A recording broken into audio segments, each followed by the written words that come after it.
Go. Hey everyone, welcome to the 5th edition of the Casco Bay Island SwimRun, which we also call the Cole Classic, named after our race founder, Jeff Cole, who unfortunately is no longer with us. But as we like to say and think, his spirit is in the waves of Casco Bay. But thank you so much for joining us in what is our 5th edition. We did have to cancel the race last year with the pandemic, but our race staff here at Odyssey, our athletes, which are 300 to 350 strong, depending on how many actually show up on race day, are all really excited to be back in Portland and the islands this upcoming Sunday. Obviously, we couldn't do this race without your help as volunteers.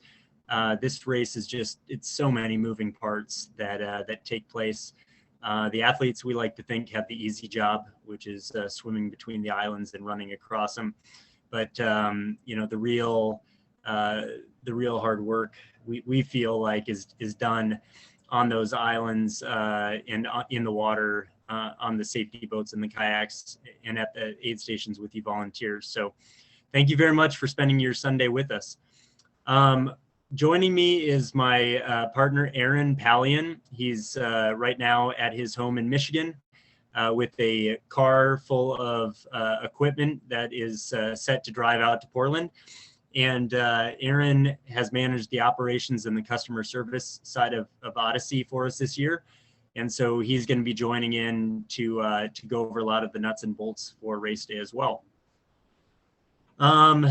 Really, right now, all we want to do is to just go over the general expectations of race day for the volunteering.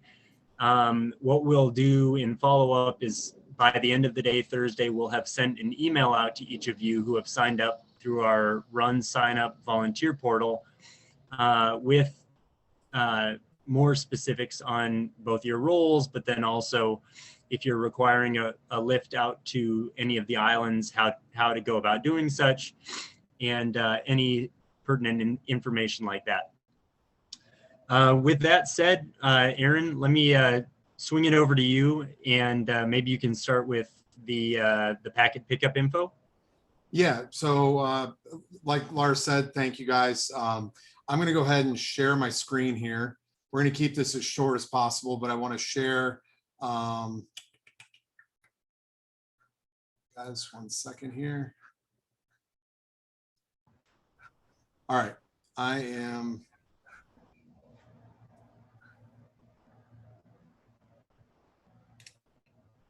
I'm going to go to the Odyssey website. Okay, so the Odyssey website, for those of you that may be listening to this and aren't signed up for the race yet, to volunteer, it's odysseyswimrun.com. And once you're here, the volunteer button right here, all you got to do is click Casco Bay. It takes you to this page on Run Sign Up. And I'm going over this just because we do have a lot of people that we know are volunteering that have not officially signed up yet. So if you are one of those people, we need you to sign up. There's some waivers. It also helps us be very organized with it. We can see shirt sizes, things like that. So please sign up here. Also on here, the positions we're going to go over, we're going to talk in general about what most of them entail and what we expect from a volunteer at that position. But a lot of them have so many start times and different end times. We're not going to go over all that, but that is listed along with details, the shifts and all that on here. So you can pick out exactly what you want, where you want, and we'll hit those other details in this. Okay, so I'm going to pull up on the website here, the Casco Bay specific page under races, Casco Bay. And if you scroll down, there's a map right here. If any of you need a map to what the course looks like, depending on where you sign up and what you're going to do, that's right here. You can click that. It turns big and you can zoom in on any part. It's a high definition PDF. So you can definitely print that out and take it with you if you'd like. As I scroll down here, the athletes are going to be in these bibs when they're out there. These go over their wetsuits. They'll have them on when they're swimming and they're running. Long course teams are red. Short course teams are blue. And solo short course, we don't have a long course solo, but short course is this blue as well. So as we scroll down, the schedule of events is right here. So the first day of the weekend that we're going to have something going on is packet pickup on Saturday, August 7th. That's going to be at Maine Media Kitchen in Portland, and we have a couple positions for that if anyone wants to sign up. That's a 3-hour position. In that position, what you would do is just help us organize some of the things for packet pickup, and myself and a couple others will actually be running that and checking people in. But you would most likely just be getting bags together and putting things in it. It's not hard work. We just need some extra hands and boots on the ground there. So that's really all that entails. And the directions and exact times would go out to anyone that's registered for that by Thursday at latest, like Lars said. On Sunday, and by the way, I'm going to turn this back over to Lars to talk about the motorized rescue boats and the safety kayaks and some of the hydration station needs and checkpoints and stuff. But I want to go over on Sunday. We do need a volunteer or two. We may have them signed up, may not already, for the ferry that is going to be the spectator ferry. We need at least one person on there to help us manage that, get those people on at the docks, and then ride that ferry all the way to the finish line. So that's a position. And then anyone that is going to sign up for the water stops or hydration stations, as we call them, the checkpoints that are on the islands, we have a few of those. Anyone that needs to basically get out to any of the islands that does not have their own transportation, you are going to meet up at the ferry docks in the morning. You can catch, depending on what shift you have, what time you sign up for, just look at that in reference to when these ferries go out for the athletes. We have tickets for the athletes and we'll have tickets for the volunteers. You're going to follow, if you need a ride out to your position, you're going to follow the necessary schedule right here for the athletes. You're going to get on the same ferry. We'll give you a ticket as well. You'll go out, you'll get off the ferry with the athletes, you'll go towards the start line just like they are, and you'll find Lars or John or Brent that are out there, the directors that are out at those start lines on peaks or long, depending on where you're at. And they will then shuttle you in their boat or another boat. We will figure out from there how to get you to the other islands. It's easier for us to disperse you from there than it is to figure out all the separate rides to the islands from Portland. So again, board the ferry with the athletes, going to the island, long or peaks, depending on your position, whatever's closest. And we will get you out from there to those positions if you're on different islands from there. I believe that's pretty much all I have to say. Oh, the finish line. If you're signing up for the finish line, you can do what I just said, or you can also wait and take a ferry from one of the regular ferries over. But if you do that, it's a bit of a walk from where the ferry stops. It should be. It's about a 2-mile walk to get to the finish.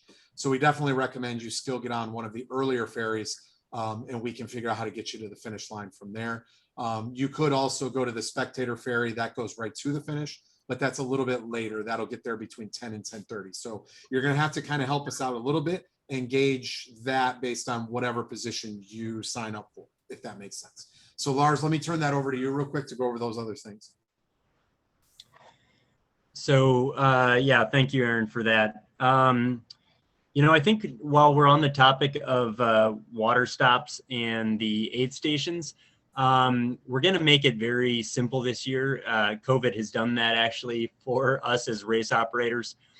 We've tried to make things as hands-off as possible, which is why we're doing these virtual meetings. We're doing the same for the athletes, virtual meetings instead of an in-person meeting. And so with the aid stations, what they have that we provide for them is a cup, a collapsible cup, which they carry with them out on the course. So there's going to be no plastic cups or paper cups at the aid station. Aaron and I will, and John Stevens is our other local race director. We'll be going out on Friday, possibly Saturday for the last islands to deliver the coolers for the aid stations. And inside those coolers will be our electrolyte drink, Precision Hydration. In each one of the coolers, we pour 3 of these. They're tabs inside of here. We pour 3 of them in. That creates the electrolyte solution that the athletes will have in the coolers. And then that's if a refill ever needs to happen in the coolers. But as the aid station volunteer, you just check to see where that water level is from time to time. But otherwise, the athlete fills the cup themselves, so you don't have to worry about that. They're carrying that with them. We may provide a few extra of these at each aid station, so you can just be aware of that if an athlete arrives and they don't have one. Without wanting to jump around too much, there is a solo division that where the athletes will not have a teammate. It will say such on their bib. It'll say solo. What those athletes will be carrying with them is what's called a rest tube. In the previous years, we had these big Hold on, Lars, you're cutting out. like inflatables that were okay. Is that better? Yeah. Yeah. Okay. So you're good. Go back to what you were saying in previous years. In previous years, we used big inflatable buoys that they carried behind that looked like they were running with a football cradled under their arm. But this is our solution for this year. We used it at our event in Texas last year, and it worked great. You're cutting out again. They just wear this around their waist. There's a CO2 part. Is that better? Yeah, it was a really slow talk, but I think they got the gist of it. They wear that around their waist, and then they do what with it if they're in trouble? Yeah. So if they would deploy this if they were in trouble, and essentially it would look like a safety buoy. So the only time that you would see a safety buoy out there is if the athlete was in difficulty. And that's the point of that, is to call attention to an athlete who might be in difficulty. Is it still going in and out, Aaron? It was, but they got it. I think they understand what you're saying there. Okay. And that's mostly for the kayakers, our safety kayakers, and our volunteers in the boats. The other thing to look for is the athlete will be wearing a swim cap. And if the athlete takes the swim cap off their head and is waving it overhead, that would be a sign that they would need some assistance. And besides that, really your role. Yep. So those would be the colors. Caps. So really, besides those visuals and then anything that you hear from them, really your role is just keep eyes on the water. We're not a very, we don't have rules that are very hard set, in that if an athlete comes over to you and just wants to rest for a little while, maybe it's hold on to the side of your kayak, or, hold on to the side of the boat or something like that. It could just be that they're cramping, or, and that cramp works its way out. Let them do that. That's not a disqualification. That's not a penalty of any sort. Be aware, though, that if they do get in the boat, and it's their decision, if they do get in the boat, that their body would probably start shutting down pretty quickly due to exposure, in the cold water, and such. And so, our goal with those rescue boats is going to be to disperse our medical teams, so that we'll have a medic nearby. They can bring you a blanket or something like that to put around that athlete.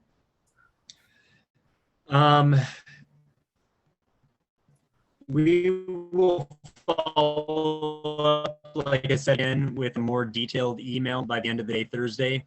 Part of that's going to have our entire tree of contacts. That's going to be myself. That's going to be Aaron. That'll be John Stevens, our local race director, who is not racing this year. He's a 4-time winner of the race, but he's on our staff this year, and also a resident of the islands. Brian King will be our medical director. And then we'll also have, this is an entire safety flotilla of boats that are out there in the water. It's incredible to see. But we have the Coast Guard that provides a safety perimeter around the course. We'll have harbor masters from Portland, Long Island, and Chebeague out there on the water. And then we will have our rescue boats in a little bit closer, and then our kayakers will be the innermost, closest to the athletes. And so, again, Coast Guard, It's cutting out. Give it 1 second. Give it 1 second. law enforcement boats, they're really, There we go. Go ahead.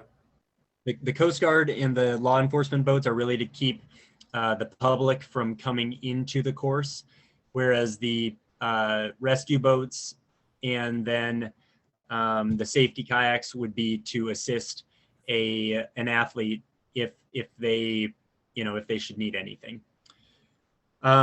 We do have a couple staff boats that will be on the water as well. There will be a channel that all the boats can talk to amongst one another on your boat radios. We will not have staff radios that would be for people for our volunteers on land or for our kayaks. We've just found that in the past, they're unreliable, they're bulky. A couple of them have ended up in the bottom of Casco Bay, so they're expensive. But that most people prefer to use cell phones. And so we will include cell phones on that calling tree that we send out in the email. And text or call is going to be the easiest way. Aaron, can you talk really quickly about the Google Forms for the land portion for the aid stations? Yeah, you're cutting out a little. Can you hear me clearly? Is it good? Yeah, I can hear you clearly. Okay. All right. So some of the hydration stations, we won't go over exactly which ones they are. There's a couple on Long, and then there's one. Where's the other cutoff? What is it? It'll be Little Diamond. The beginning of Long and the end of Long. Yep. So any stations in there that are volunteered for, if that's you, we'll reach out to you specifically, but just know that those 3 areas, we're checking swimmers out of the water in the first 2 and then back into the water when they get off of Long.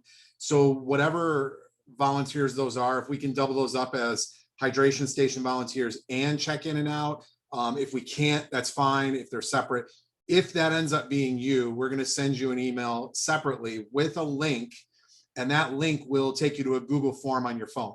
The only thing on that Google form is just a box that you click on it and you can type in any number. So when someone gets out of the water or at the furthest checkpoint, the 3rd one, if that's you, they'll come up to you on the run before they get in the water. But in any event, when an athlete comes up, if you're at one of those stations, you're going to just put in the number that's across their chest. Now, in the past, teams have had the exact same number, both people on the team. That's not how we're doing it now. Every single person, each person on the team and each person solo, everyone's got their own unique number. That number is across their chest, or at least it should be if they're wearing their bib.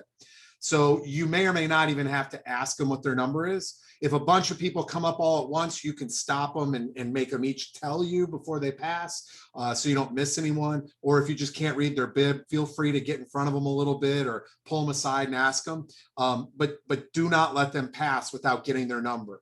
You get their number, you type it into the little box, you hit submit, and then it'll say, do you want to put another one in? And you hit okay, and it'll take you right back to that screen. It's super easy. And what that does is it allows us to see who's checked in at each of those points in a live Google timestamp type thing we have going on.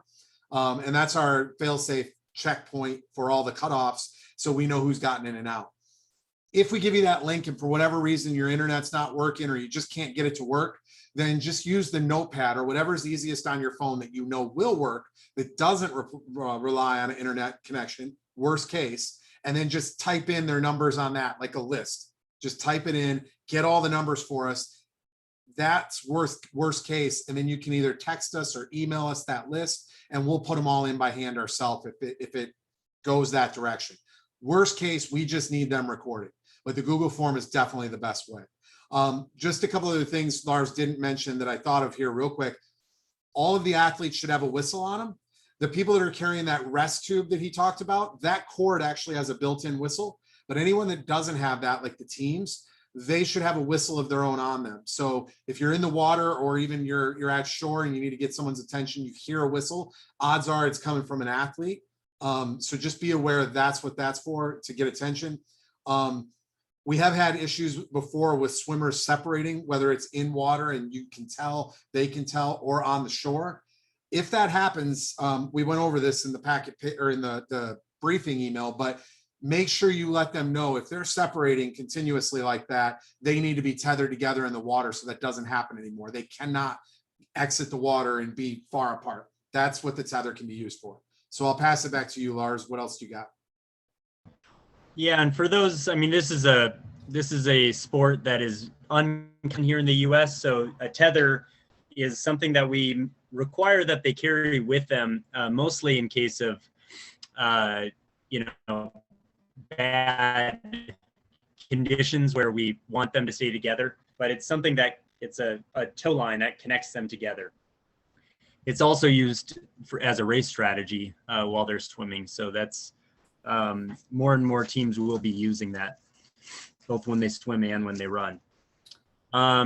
You know, the only other thing I would really say is just a basic, you know, it will be a long day out there. You know, put sunscreen on, pack something to eat while you're out there, pack something to drink, you know, often. If you're working at one of the aid stations, feel free to have somebody hydrated, stay fueled, and keep sunscreen on. Let me add to that real quick. So you guys, what you get for volunteering, we should have mentioned this in the beginning, but what you get, obviously help is its own reward, right? But to get a little something more, we give you a meal at the finish. So when you're done, we realize not everyone's going to make their way to the finish. And for those of you that don't, and you don't take advantage of that meal, thank you. But you're certainly welcome to it. We could try and get you to the finish, or if you can get yourself there, however it works out. Our finish line has some meals there that you can just go up, show the shirt we're going to give you. Those of you that are getting on the ferries at the docks in the morning, I will have a bunch of shirts. The timer will have some, and we'll give you those. That's how you can identify yourself in the meal line as being able to get a meal, is show them the special edition shirt, tell them you're a volunteer. And then, like Lars said, bring your own, fend for yourself out there, bring your own water and sunscreen. And I mean, heck, even maybe a little change of clothes. You might get wet getting in and out of the boat. Who knows what's going to happen, but just be prepared, sunglasses, stuff like that. And then, what else were we going to, the other one, just to reiterate, our finish line is at the Casco Bay Island boatyard. It's also called, if you look at Google Maps or Earth, it's the USPS office, or it's also called the NIBLIC, which is NIBLIC. And Paul Baleska, who does manage that boatyard, you know, there's tie-ups there. So if you do drive your boat out there, come right to the marina and plan on tying up there. So something I thought of, we didn't go over, if you are a kayak or a motorized boat, you have to have your own boat if you've signed up, or if you're listening to this, you haven't signed up, you're thinking you want to.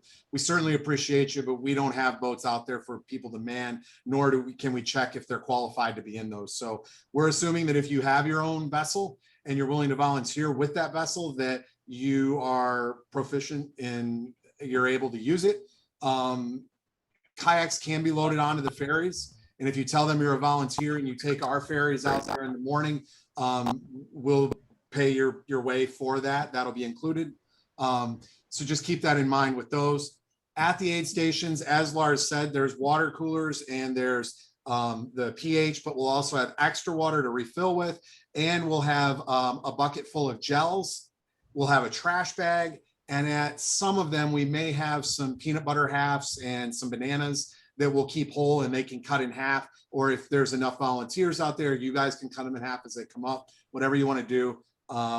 So that's the extent as to what I was thinking as we, and locations, guys, if you really need any locations and you feel we haven't given them to you in detail in the emails we send or anything like that, go onto the website, odysseyswimrun.com/Casco, and scroll down, and I have all of the addresses and buttons with links to every address on there. So you can just do that on your phone, pull up Google Maps, and it'll show you where you're at in relation to that. So it's really handy.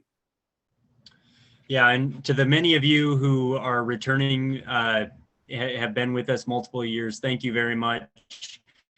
And for those of you who are newcomers, we really hope that you'll enjoy your day out there. It's all excited to be back again this year. So just know that your efforts out there make the race day experience for the athletes one that they'll never forget.